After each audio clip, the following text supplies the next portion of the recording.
Terima kasih masih di Sindo Malam. Pemirsa, ratusan orang yang mengaku masa kawal sidang Hasto mantan Sekjen PDIP mengepung Pengadilan Tipikor Jakarta siang tadi.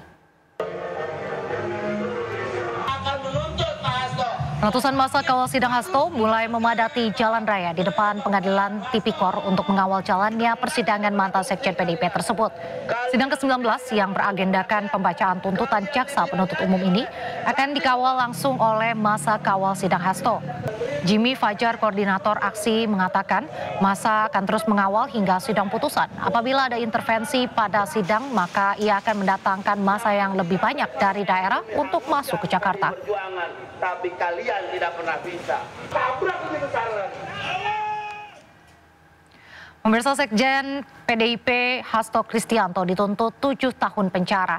Hasto dinilai jaksa penuntut umum terbukti melakukan tindak pidana suap dan perintangan penyidikan Harun Masiku. Penasihat hukum bisa dimulai.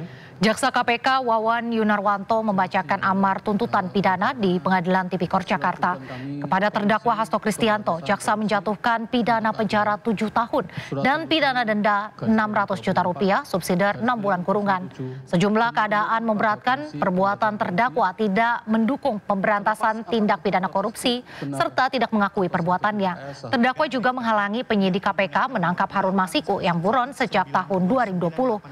Terdakwa Hasto juga terbukti menyuap mantan komisioner KPU Wahyu Setiawan $57.350 Singapura atau setara 600 juta rupiah. Sebagai kader PDIP, Wahyu mengurus penetapan pergantian antara waktu anggota DPR periode 2019 hingga 2024 Harun Masiku. Ditunda pada waktu telah ditetapkan tersebut. Sebelum ditutup mau disampaikan. Sidang pembacaan tuntutan terdakwa Hasto Kristianto di Pengadilan Tipikor juga dihadiri oleh sejumlah tokoh. Salah satunya adalah mantan Gubernur Jawa Tengah Ganjar Pranowo. Terlihat Ganjar Pranowo datang dan menyaksikan jalannya persidangan dalam sidang pembacaan tuntutan oleh jaksa penuntut umum. Selain Ganjar ada juga Dwi Ria Latifah, Ferdinand Hutahian, dan mantan Wakapolri Komjen Pol Purnawirawan Ugro Seno.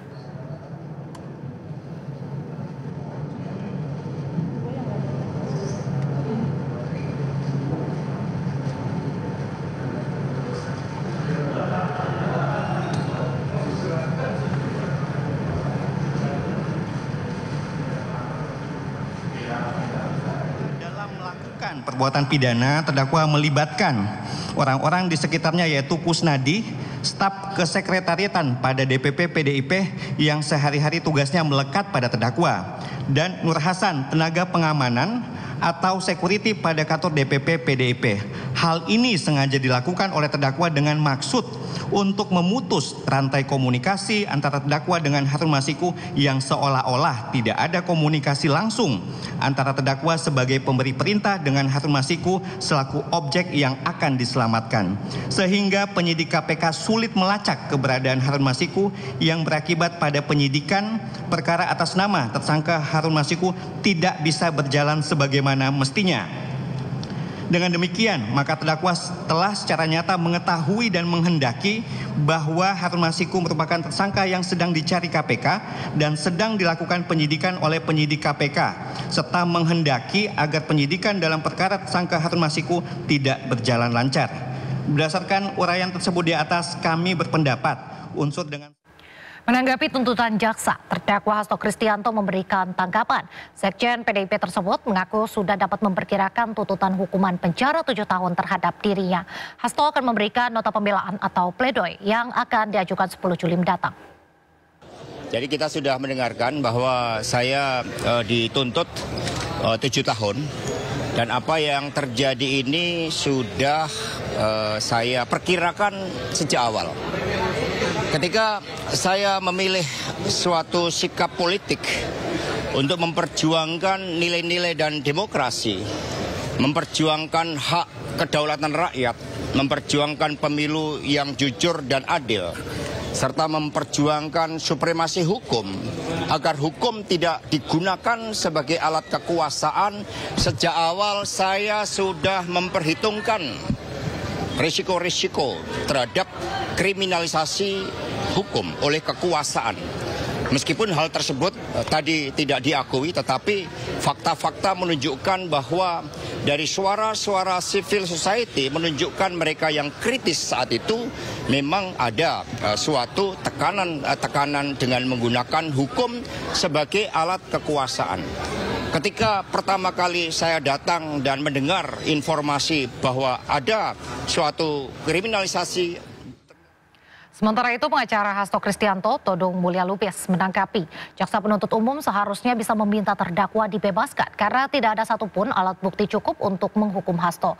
Jaksa harus dapat membuktikan obstruction of justice dan soal suap karena tak satupun memiliki bukti yang cukup. Saya datang sebetulnya untuk mendengarkan tuntutan bebas, bukan 7 tahun.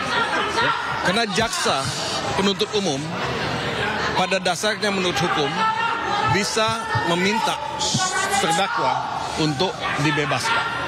Karena tidak ada alat bukti yang cukup untuk menghukum saudara Hasto Kristianto. Tadi saya mencatat cukup banyak selama sidang.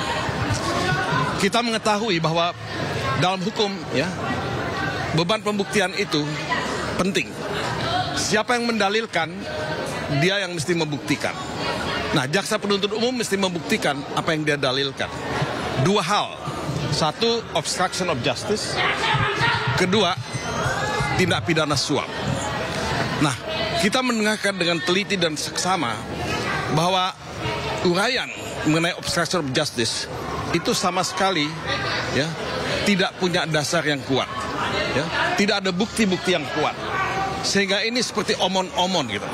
Omon-omon yang dilakukan oleh jaksa penuntut umum tanpa mempertimbangkan bukti-bukti yang ada.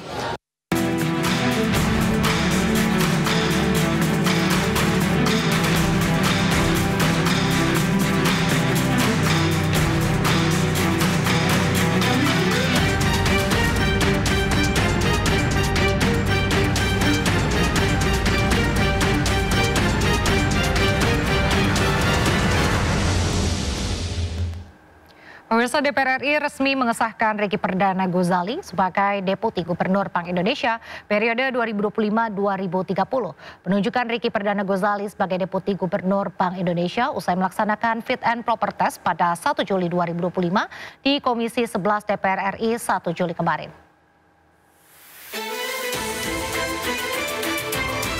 DPR RI resmi mengesahkan Ricky Perdana Gozali sebagai Deputi Gubernur Bank Indonesia periode 2025-2030. Keputusan diambil dalam rapat paripurna DPR RI ke-22, masa persidangan 4 tahun sidang 2024-2025. Ricky Gozali menggantikan Doni P. Juwono yang memasuki masa pensiun pada Agustus mendatang. Dalam laporannya, Ketua Komisi 11 DPR RI Misbah Kun mengungkapkan, Komisi 11 DPR RI telah melaksanakan fit and proper test pada 1 Juli 2025. Hasilnya, dalam rapat internal tanggal 2 Juli, Komisi 11 memutuskan secara mufakat memilih Ricky Perdana Gozali sebagai Deputi Gubernur Bank Indonesia. Komisi 11 DPR RI telah melaksanakan uji kelayakan dan kepatutan fit and proper test pada tanggal 1 Juli 2025 terhadap 2 calon Deputi Gubernur Bank Indonesia. Selanjutnya, rapat internal Komisi 11 DPR RI pada tanggal 2 Juli telah memutuskan secara musyawarah mufakat dan menyetujui saudara Ricky Perdana Gozali SEMM sebagai Deputi Gubernur Bank Indonesia periode 2025-2030. Sebelumnya, Presiden Prabowo mengajukan 2 nama calon Deputi Gubernur Bank Indonesia pada 6 Mei 2025. Nama yang diusulkan yakni Ricky Perdana Gozali yang menjabat sebagai Kepala Kantor Perwakilan BI DKI Jakarta dan Kepala Departemen Kebijakan Sistem Pembayaran BI Diki Kartikoyono. Pemirsa, pemerintah memastikan kembali melanjutkan insentif motor listrik pada Agustus tahun ini, di mana pemerintah sudah menyepakati anggaran senilai 250 miliar rupiah untuk insentif motor listrik dapat kembali dilanjutkan. Wakil Menteri Perindustrian Faisal Riza memberikan sinyal pemberian insentif sepeda motor listrik tetap akan dilanjutkan tahun ini. Faisal menyebutkan bahwa Menteri Keuangan Sri Mulyani sudah menyetujui anggaran subsidi sepeda motor listrik tahun 2025 sebesar 250 miliar rupiah. Terdapat sejumlah usulan pemberian insentif sepeda motor listrik, di antaranya mulai dari skema lama dengan pemberian potongan subsidi 7 juta rupiah per unit yang dibeli atau disamakan dengan pemberian insentif bea masuk ditanggung pemerintah atau BMDTP. Kita minta dipercepat. Kemarin waktu rapat terakhir itu karena masih fokus untuk musim liburan ini, Pak Menko akan menjadwalkan setelah musim libur ini akan ada rapat lagi mengenai Agustus berarti paling cepat kalau dicerahkan juga Pak? Mungkin Agustus. Nilainya berarti nggak 7 juta Pak? Kira-kira berapa Pak? Masih sama kalau dari usulan kita. Ya. Kelompok buruh sudah menyelesaikan pembahasan usulan rancangan Undang-Undang Ketenagakerjaan pengganti Undang-Undang Omnibus Law Ketenagakerjaan. Usulan RUU Ketenagakerjaan versi pekerja atau buruh menjawab peluang yang diberikan pemerintah dan DPR agar kelompok buruh berpartisipasi dalam penyempurnaan Undang-Undang Ketenagakerjaan yang baru, amanat dari putusan MK yang membatalkan sebagian Omnibus Law Ketenagakerjaan. Forum Urun Rembuk yang terdiri dari 105 federasi dan 7 konfederasi serikat pekerja memasukkan isu-isu krusial dalam usulan. Di antaranya soal tenaga kerja platform digital, pekerja alih daya dan kontrak, hingga tenaga kerja asing. Usulan ini nantinya akan dibahas bersama pemerintah dan DPR dalam waktu dekat. Beberapa isu yang cukup krusial yang akan kita sampaikan. Pertama soal pekerja platform, itu kita minta itu menjadi pekerja. Yang kedua soal outsourcing, kita tidak boleh ugal-ugalan menjalankan outsourcing, dan juga kontrak kerja. Ini sebisa mungkin orang mendapat kenyamanan dalam keamanan dalam bekerja. Jadi ada job security, social security, dan income security. Nah ini yang dipastikan dalam undang-undang kita. Dan kemudian kita juga bicara soal mudahnya tenaga kerja asing masuk ke Indonesia.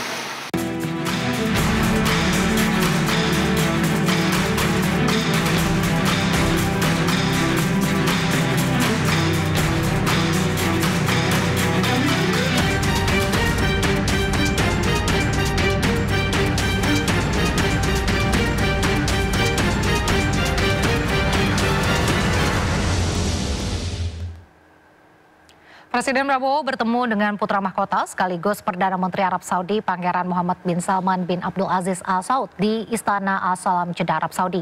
Pertemuan keduanya menghasilkan sejumlah peningkatan kerjasama di berbagai bidang.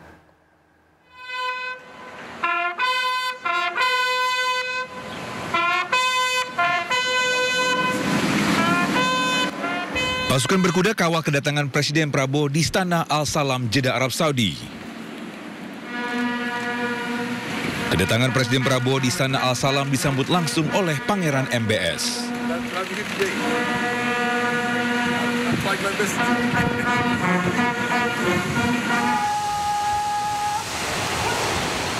Lagu kebangsaan kedua negara berkumandang menyambut kunjungan kenegaraan Presiden Prabowo di Istana Al Salam.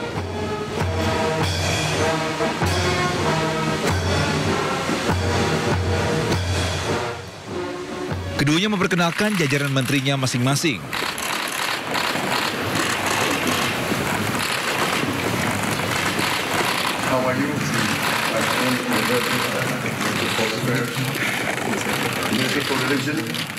Kabinet Merah Putih yang ikut ke Arab Saudi diantara ada Menteri Luar Negeri Sugiono, Menteri Agama Nazaruddin Umar, serta Menteri Investasi dan Hilirisasi Ruslan Ruslani.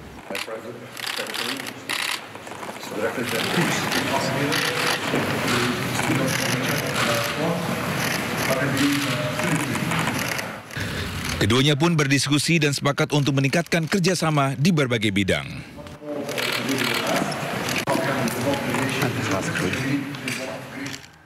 Tak hanya itu, Indonesia dan Arab Saudi juga membentuk Saudi Indonesian Supreme Coordination Council atau Dewan Koordinasi Tertinggi. Badan ini dibentuk untuk meningkatkan kerjasama antara Indonesia dengan Arab Saudi. Kita sepakat untuk tingkatkan kerjasama. Kita baru bentuk Dewan Koordinasi Tertinggi, ya, Supreme Coordination Council antara pihak Saudi dan Indonesia. Kita sepakat tingkatkan semua kerjasama di semua bidang. Jadi saya sangat puas, alhamdulillah produktif. Insya Allah kita akan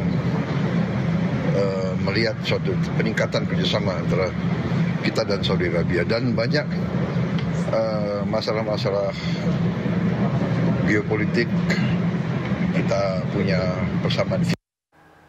Di sela rangkaian kunjungan kenegaraan ke Arab Saudi, Presiden Prabowo melaksanakan ibadah umroh pada Rabu dini hari.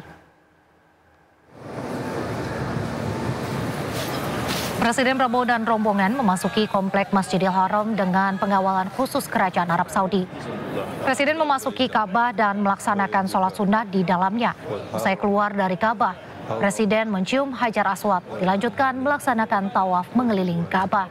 Usai tawaf dilanjutkan dengan sa'i dari Bukit Syafa ke Marwah, kemudian diakhiri dengan tahalul sebagai tanda selesainya rangkaian ibadah umroh. Kehadiran Prabowo menjadi simbol ikatan spiritual antara pemimpin dan rakyat Indonesia, serta memperkuat hubungan istimewa antara Indonesia dan Arab Saudi.